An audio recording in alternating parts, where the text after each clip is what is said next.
নদিয়ার কল্যাণী জেএনএম হাসপাতালে ধুন্ধুমার পরিস্থিতি, হামলা এবং পাল্টা হামলার অভিযোগ, হাসপাতালে ভাঙচুর।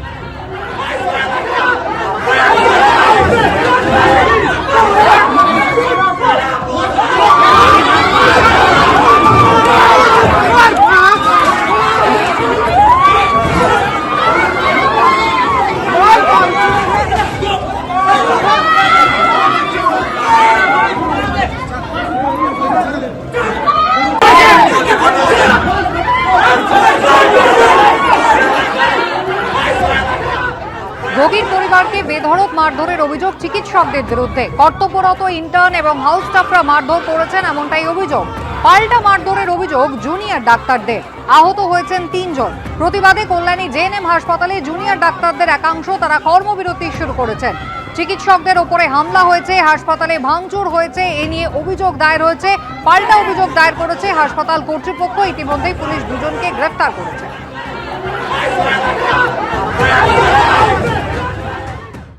2016 সাল থেকে 2019 সাল পর্যন্ত বকেয়া ডিএ মিলবে 2 কিস্তিতে। গ্রুপ এ বি সি কর্মীদের ক্ষেত্রে বকেয়া ডিএ টাকা যাবে জিপিএফ অ্যাকাউন্টে। 2 বছর পরে টাকা তুলতে পারবেন সরকারি কর্মীরা।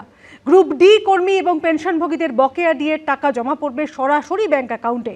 বিজ্ঞপ্তি দিয়ে জানালো অর্থ দফতর। রবিবার ভোটের দিন ঘোষণার 55 মিনিট আগে সোশ্যাল মিডিয়ায় বকেয়া ডিএ দেওয়ার ঘোষণা করেছিলেন মুখ্যমন্ত্রী। সোমবার সুপ্রিম কোর্টের নির্দেশ মেনে ডিএ দেওয়ার কথা জানিয়ে অর্থ দপ্তরের দেওয়া বিজ্ঞপ্তি সামনে এলো। 2008 সালের এপ্রিল মাস থেকে 2019 সালের ডিসেম্বর মাস পর্যন্ত বকেয়া ডিএ দেওয়ার যে নির্দেশ সুপ্রিম কোর্ট দিয়েছে, তার ভিত্তিতে নোটিফিকেশন জারি করল অর্থ দপ্তর। 2016 সালের জানুয়ারি মাস থেকে 2019 সালের ডিসেম্বর মাস পর্যন্ত 4 বছরের বকেয়া ডিএ দেওয়া হবে 2টো কিস্তিতে। চলতি বছরের মার্চে প্রথম কিস্তি ও সেপ্টেম্বর মাসে দ্বিতীয় কিস্তি মিলবে। 2008 সালের এপ্রিল থেকে 2015 সালের ডিসেম্বর পর্যন্ত বকেয়া ডিএ এর ক্ষেত্রে সুপ্রিম কোর্ট যে কমিটি তৈরি করে দিয়েছে, সেই কমিটির সঙ্গে রাজ্য সরকার আলোচনা করে ঠিক করবে বকেয়া ডিএ কবে কত কিস্তিতে দেওয়া হবে। পরবর্তীকালে সেই বিষয়ে সিদ্ধান্ত জানিয়ে দেওয়া হবে। আমরা জয়টাকে এই হিসেবে দেখছিলাম যে ওনার যে অহংকারের দুর্গ, সেই দুর্গটাকে আমরা চুরমার করতে পেরেছি। আমরা সেই দুর্গটাকে ভাঙতে পেরেছি, অহংকারটাকে ভাঙতে পেরেছি। আজকে উনি যে নোটিফিকেশন দিয়েছেন, 3টে নোটিফিকেশনই পড়েছি আমরা। কিন্তু আমাদের প্রশ্ন হচ্ছে 1/4/2008 থেকে 31/12/2015 পর্যন্ত এই যে পিরিয়ডটা, সেই যে পিরিয়ডটা সম্পর্কে সাইলেন্ট থেকেছেন এবং বলেছেন যে পরে করবো। অর্থাৎ এখন যেটুকু আমার মনে হলো যে ললিপপ ধরিয়ে দিয়ে বললো যে আমাকে জিতিয়ে নিয়ে এসো, তারপরে আমি জিতে যাওয়ার পরে আবার দাঁতটা দেখাবো। সরকার সুপ্রিম কোর্টের যে অর্ডারটা পুরো ভায়োলেট করলো। এটা তো বলেনি, সুপ্রিম কোর্ট তো বলেছে ইমিডিয়েট এফেক্ট 25% দিয়ে। তারপরে ফার্স্ট ইনস্টলমেন্টটা বলেছিল 31শে মার্চের মধ্যে। আদার্স যে ইনস্টলমেন্টগুলোতে যদি সরকার দেয়, সেটা পুরো সম্পূর্ণতা করতে হবে জুলাই 15, মানে জুলাই মাসের 15 তারিখের মধ্যে। এই যে অল্প কিছু ডিএ দিয়ে তারা দেখে নিতে চাইছে যে তারা ক্ষমতায় আসতে পারে কিনা। রাজ্য সরকারি কর্মী এবং যারা 2008 সালের এপ্রিল মাস থেকে 2019 সালের ডিসেম্বর পর্যন্ত এই সময়কালে কাজ করেছেন এবং এখন অবসর নিয়েছেন, তারা সকলেই বকেয়া ডিএ পাবেন। গ্রুপ এ বি সি কর্মীদের ক্ষেত্রে বকেয়া ডিএর টাকা যাবে সরাসরি জিপিএফ অ্যাকাউন্টে। বকেয়া ডিএ জমা পড়ার 2 বছর পরে টাকা তুলতে পারবেন সরকারি কর্মীরা। এর মধ্যে কেউ অবসর নিলে তিনি সেই সময় পুরো টাকা তুলতে পারবেন। গ্রুপ ডি কর্মীদের বকেয়া ডিএর টাকা জমা পড়বে সরাসরি ব্যাংক অ্যাকাউন্টে। পেনশনভোগীরাও বকেয়া ডিএর টাকা সরাসরি ব্যাংক অ্যাকাউন্টে পাবেন। অবশ্যই আমি সুপ্রিম কোর্টকে ধন্যবাদ জানাবো, কারণ এই গভর্নমেন্ট অর্ডারের মধ্যে মুখ্যমন্ত্রী এখন গিমিক করছেন। এই গভর্নমেন্ট অর্ডারের মধ্যে স্পষ্ট বলা আছে সুপ্রিম কোর্টের রায় 5 ফেব্রুয়ারি 2026, যেটার জন্য আজকে পশ্চিমবঙ্গ সরকার দিতে বাধ্য হলো। এটাই আপনাদের বোঝাতে চাই। আদালতের লড়াই যেমন থাকবে, ঠিক সেরকমই আপনাদের একতা, ঐক্য, এটাও বজায় রাখতে হবে, তবেই জয় আসবে। আগামী দিনে আবার লড়াই হবে, সেই লড়াইয়ে আশা করব আপনারা সবাই এইভাবেই সংঘবদ্ধভাবে লড়াই করবেন। সুপ্রিম কোর্টের রায় ছিল বকেয়া ডিএর 25% টাকা সঙ্গে সঙ্গে মিটিয়ে দিতে হবে।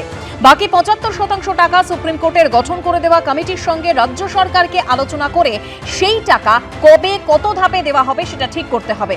তার মধ্যে প্রথম কিস্তি দিয়ে দিতে হবে এই বছরের মার্চ মাসের মধ্যে। রাজ্য সরকারের জারি করা নোটিফিকেশনের সঙ্গে সুপ্রিম কোর্টের রায়ের কিছুটা পার্থক্য রয়েছে। সূত্রের খবর, এ নিয়ে রাজ্য সরকারের ব্যাখ্যা, সুপ্রিম কোর্টের রায়ের স্পিরিট, সেটাকে ধরে এই বকেয়া টাকা দেওয়ার ব্যবস্থা করা হয়েছে। এই রায় সম্পূর্ণ কার্যকর করার জন্য যে পরিমাণ হিসেব করতে হবে এবং যে পরিমাণ টাকা প্রয়োজন সেই নিয়ে একাধিক জটিলতা রয়েছে। সুপ্রিম কোর্টের রায়ের পরেও প্রথমে বকেয়া ডিএ দেওয়া নিয়ে টালবাহানা করছিল রাজ্য সরকার। নির্দেশ কার্যকর করার সময় চেয়ে সুপ্রিম কোর্টে গিয়েছিল রাজ্য সরকার।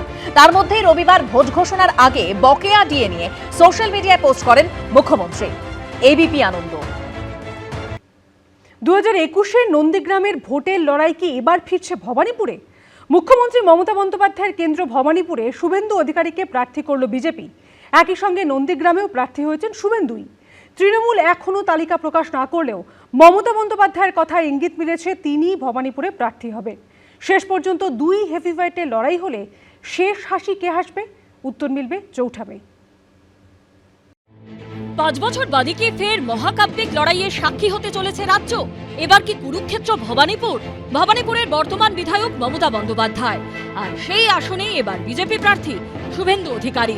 তাহলে কি গতবারের নন্দীগ্রামের মতো এবার ভবানীপুরে মমতা বন্দ্যোপাধ্যায় বনাম শুভেন্দু অধিকারী? বিজেপির প্রথম প্রার্থী তালিকাতেই ভবানীপুর ও নন্দীগ্রাম দুই আসনেই প্রার্থী হিসাবে নাম রয়েছে শুভেন্দু অধিকারী। মমতা বন্দ্যোপাধ্যায় আবার না সিটটা চেঞ্জ করে দেখুন। শুভেন্দু ভয় মমতাদির এখন লেগে আছে, মমতাদি হয়তো সিটটাই চেঞ্জ করে দিতে পারেন। দেখুন, তৃণমূল এখনো প্রার্থী তালিকা ঘোষণা করেনি, কিন্তু মমতা বন্দ্যোপাধ্যায়ের কথায় ইতিমধ্যে ইঙ্গিত মিলেছে তিনি ভবানীপুর কেন্দ্রেই প্রার্থী হচ্ছেন। From Trinamool constituency, you have cut off the vote from 10,000 to 30,000. In my constituency, I told you 60,000. Instead of that, I will win from Bhavanipur. Even there is a one vote. I believe that. I have that trust. April মাসের পরে আপনাকে ছামড়া মেয়েদের রাস্তায় থাকতে হবে। নন্দীগ্রামে হারিয়েছিলাম, ভবানীপুরে হারাবো। কথা দিয়ে গেলাম কম্পার্টমেন্টাল চিফ মিনিস্টারকে এবারে এক্স চিফ মিনিস্টার বানাবো। 5 বছর আগের লড়াইয়ে নন্দীগ্রামে শুভেন্দু অধিকারীর কাছে পরাজিত হন মমতা বন্দ্যোপাধ্যায়। তারপর উপনির্বাচনে ভবানীপুর কেন্দ্রে জয়ী হন তিনি। এবার ভবানীপুরে কি হবে? শুভেন্দু অধিকারী বনাম মমতা বন্দ্যোপাধ্যায়ের লড়াই হলে শেষ হাসি কে হাসবে? দু জায়গা থেকেই পরাজিত হতে চলেছেন।